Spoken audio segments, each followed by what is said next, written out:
Puglia has so many towns, foods, and experiences that it's overwhelming to plan. Most tourists waste time in the wrong places, fall into tourist traps, and miss out on the best parts. But if you know where to go, you'll eat the best burrata, explore stunning cliff sides, and sip wine with the locals. We made all the mistakes and learned it all so you don't have to. By the end of this video, you'll know where to go, what to eat, how to get around so you can plan the most epic vacation without overwhelm or stress. This is the only Puglia guide you'll need. Let's jump right into the first mistake that tourists make, and that is thinking that more Instagram famous places like Tuscany or the Amalfi Coast are more worth visiting than Puglia. That could not be further from the truth. We loved our 10-day trip around Puglia, and we thought it felt so much more authentic than those places. It's actually where the Italians go to vacation. Here are 3 reasons why we think that you need to visit Puglia. 1, it has some of the best food in all of Italy. It's known as Italy's bread basket, so you have amazing focaccia, you have amazing pasta, you make lots of olive oil there, so amazing olive oil and wine, and the cheese. Don't even get us started. Oh my gosh, we want to be in a committed relationship with the burrata, but more on the food in a second.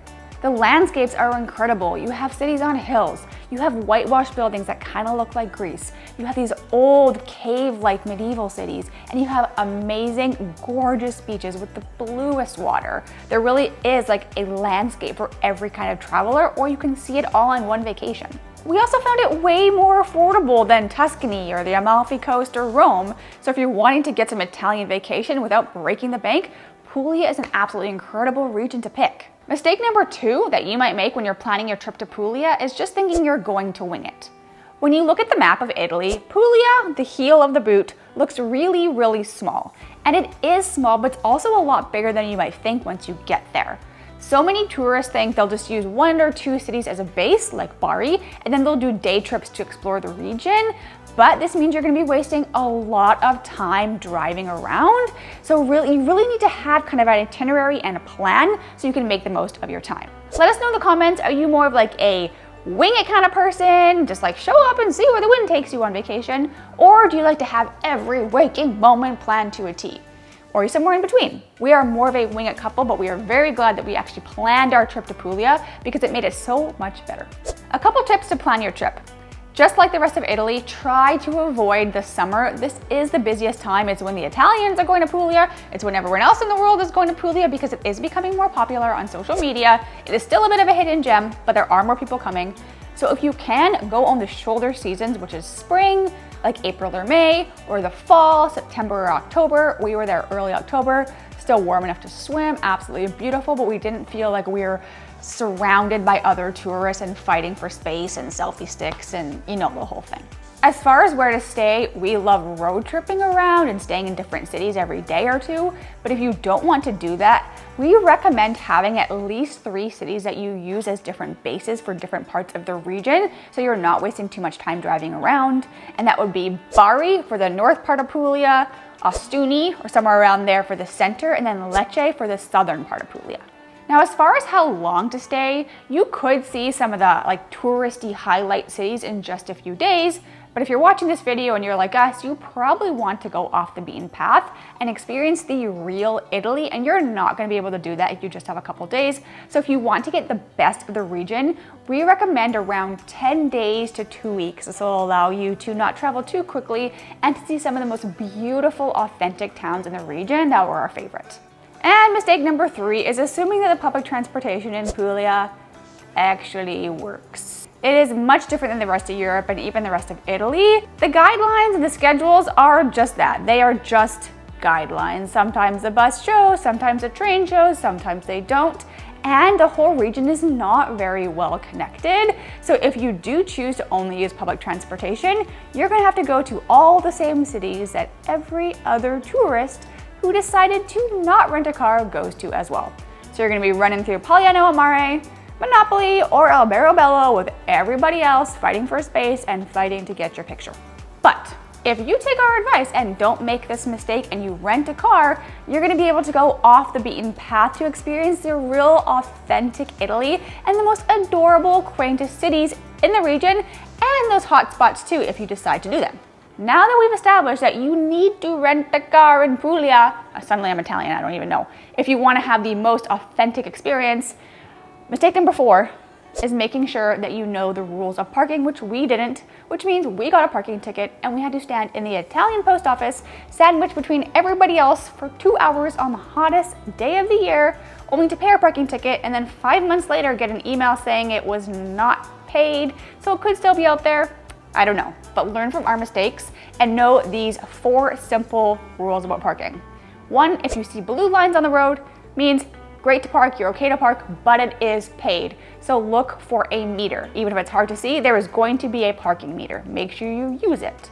White lines means it is free to park, you can park here, no problem. Free, don't worry about paying. Red means do not park here at all. And no lines means also don't park. We did not know this. We assumed it was free.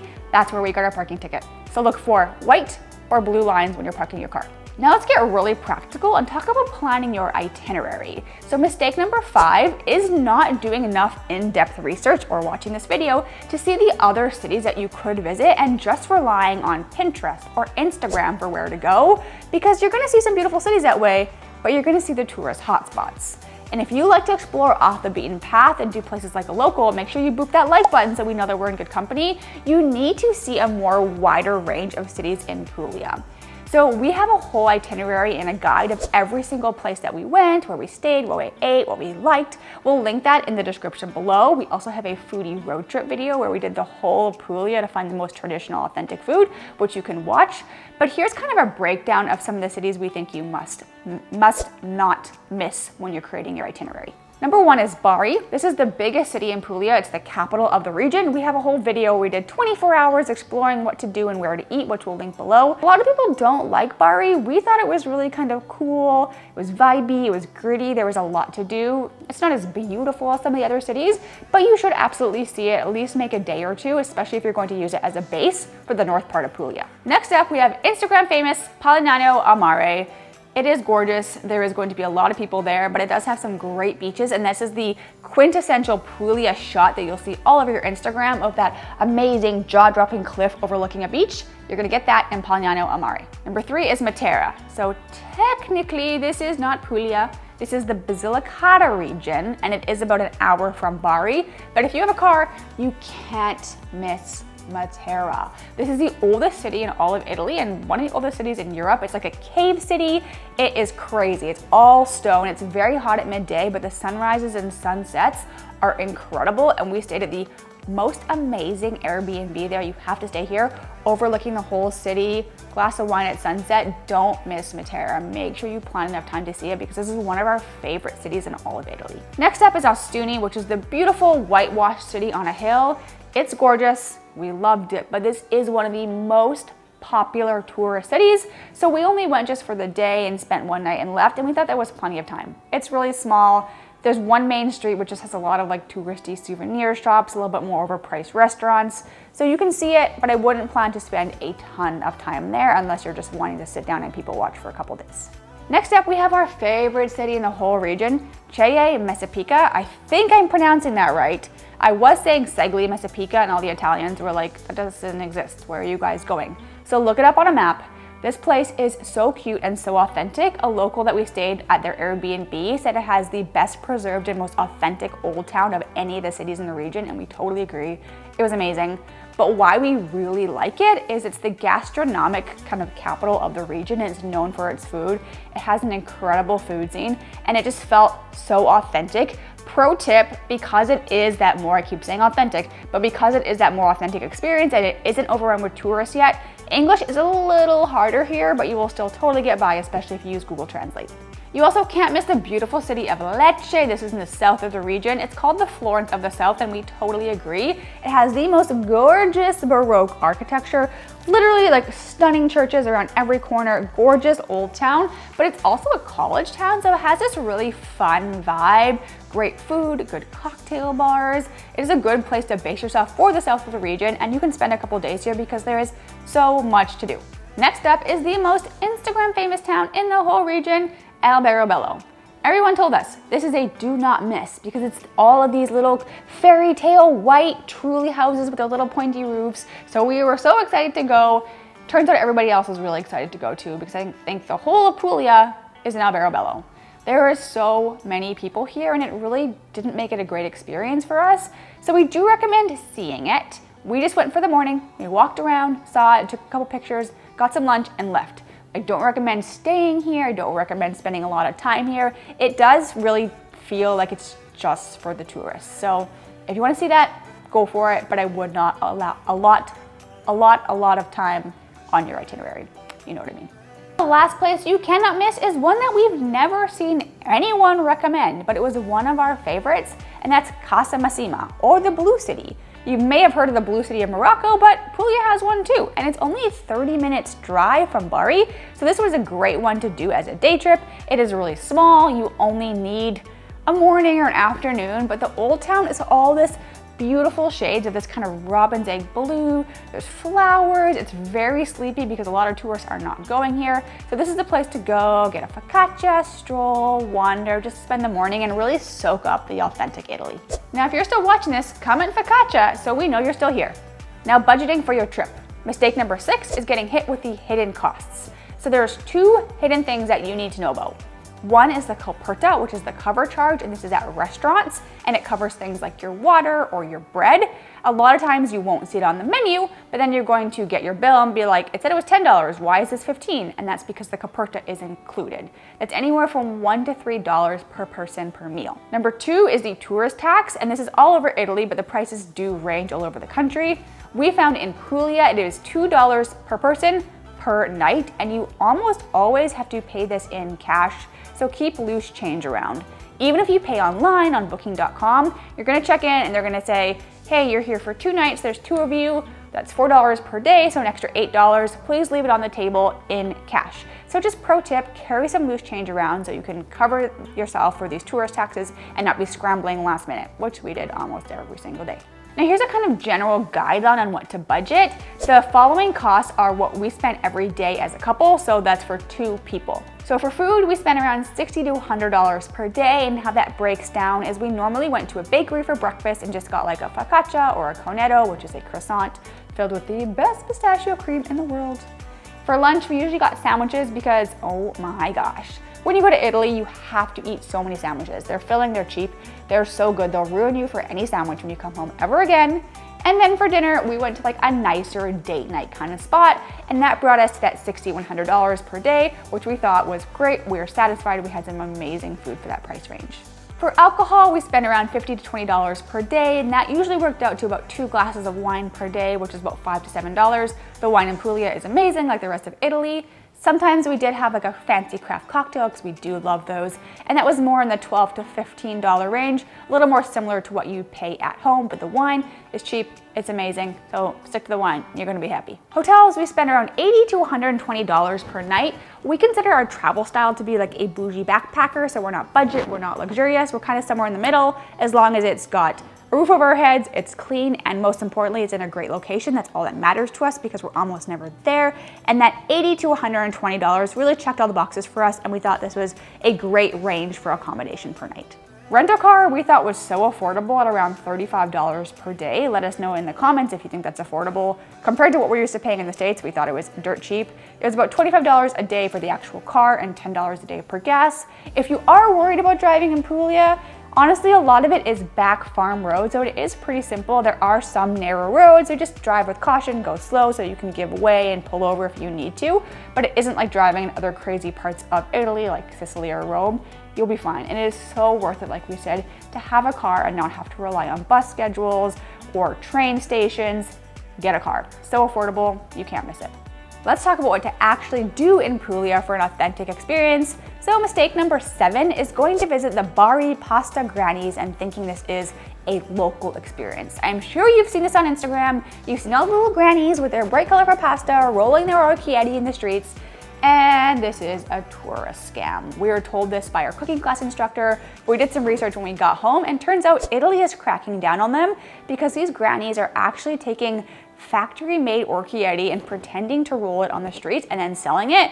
So it's low quality, they don't even know what they're making, and they were really rude to us. When we tried to take one picture, they tried to charge us for taking a picture. So you can walk the streets if you want, but don't plan to do this as an authentic local experience. So 3 experiences that you must have if you want to experience the authentic Italy in Puglia are: 1, staying in a truly house, which is those really cute fairy tale little dome-like houses.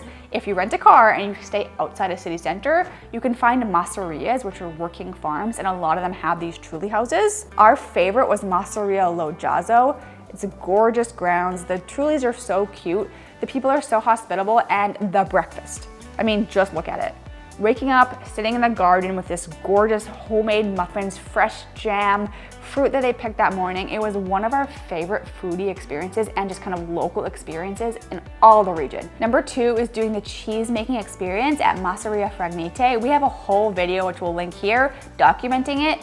This was probably one of the best things we've ever done on our travels. If you want to experience how a local Pugliese person actually lives, go to this working cheese farm. They'll take you around from the cow to seeing how the mozzarella is stretched and walking you through the whole process.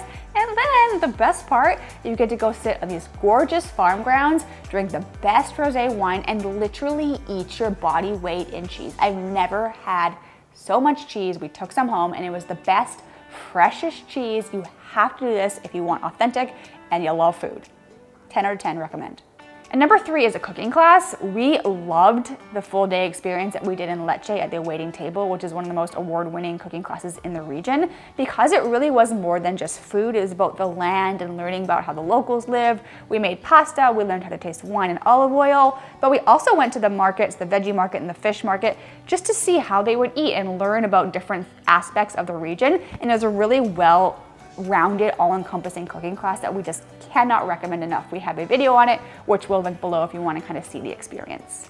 Now some tips for once you arrive in Puglia. So mistake number 8 is not knowing the local culture, specifically when places close in the afternoon. So a lot of shops and restaurants close between 1 or 2 to 4 or 5, sometimes even later in the afternoon. So if you're expecting a late lunch, make sure you do your research, especially in the smaller, more off the beaten path towns like Cea Messapica, Casa Massima, all those smaller towns. You'll be able to find restaurants open, but they might be more of a tourist restaurant if they're open at that time. So just make sure you do your research. Some other things to know: tipping is always appreciated, 10% is enough. And if you're at a place like a coffee shop, just round up to the next dollar or leave some change. Wi-Fi is spotty outside of the major towns, so make sure you have service, especially if you're staying on a working farm or driving the country roads. We always recommend Google Fi if you live in America, because you can get service all over the world.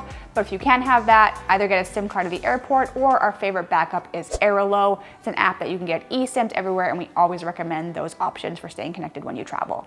Now, the best part about traveling, what we think on this corner of YouTube, is eating. Let us know if you agree. So let's talk about what you have to eat, what is unmissable. But first, mistake number 9 is not eating regionally. This is a mistake that a lot of tourists make just going to Italy in general. They think that Italy is just about pizza and pasta, and that could not be further from the truth. Italy has so many regions, and each region really has its own culinary identity, which is what we love so much about Italy. It's different than other countries, and every little region has its specialties. So if you're only looking for pizza or pasta, you're gonna miss out on the best food in Puglia. Here's a couple regional foods we think that you must try. You can watch our foodie road trip videos if you want to know exactly where to get the best of each. But one is the Bari's focaccia. As the name suggests, it's from Bari, so you should probably get it in Bari. We went to the most famous spot in our 24 hours in Bari video. We waited in line. It was so worth it. Oily, crispy, crunchy, olive, so it's salty, these lightly sweet tomatoes, perfect herbs. This is a great on-the-go breakfast or snack that you absolutely have to try. Then you have orchieri pasta, which kind of looks like the little ears. This is what we made in our cooking class, but this is the most famous shape in Puglia. You'll find this all over restaurant menus, and we love it because of the shape. It's like this, it's like a little like sauce catcher. So every bite is just loaded with sauce. It's so good. Then something for our sweet tooth out there, pasticciotto from the province of Lecce. This is like the butteriest, like shortbread cookie. It almost looks like a deep boat. And then it's filled with just this warm, ooey, gooey custard. Traditionally just kind of like a lemony vanilla custard, but you can also get like pistachio or hazelnut or sometimes berries. It's honestly life-changing. Make sure, like just go to Lecce just for that if you're not planning to go. 10 out of 10, amazing. Like I said earlier, Puglia is known for some of the best wines in all of Italy. You have a lot of great reds like Primitivo and Negromaro, but we fell head over taste buds, I guess, with the rosé wine. Typically we don't love rosé, but oh my gosh, the rosé in Puglia with all their cheese, you're gonna love it. And don't get us started on the cheese. Puglia is considered to be kind of a top cheese making region in Italy. You have the creamiest burrata, which you've seen on Instagram, like a mozzarella ball we cut in and it just oozes with cream.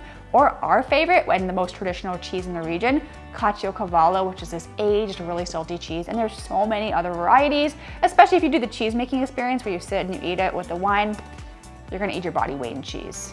Be ready. Then traditional to Bari, you have spaghetti alla assassina, which is like killer spaghetti. Instead of being boiled like a normal spaghetti, this is actually made more like risotto, adding just enough water in a pan to cook it, and it's purposefully burnt. It's a little bit spicy. We didn't think that we were gonna like this one, but it turned out to be one of our favorite dishes. It's super surprising, and you have to try it at El Sorso Preferito, the place that invented it, when you're in Bari. And last, but certainly not least, one of the sleeper hits of Puglia in our opinion, because we didn't think it was gonna be that good, panzerotti. It's just a little deep fried dough filled with cheese and fillings, kind of like a calzone, but better, less greasy, still somehow light. The most traditional and our favorite version is filled with mozzarella cheese, tomato sauce, and basil. So I mean, how can you go wrong with that flavor combination plus deep fried carbs? You have to try them. We love them for lunches or just a quick snack on the go. Now, mistake number 10 is not watching our Puglia road trip video, so you can find all the unmissable food and where to eat it and all the prettiest towns to explore in Puglia. We put everything in this guide together so you can spend less time stressing and planning and more time eating and enjoying. You can watch it right there.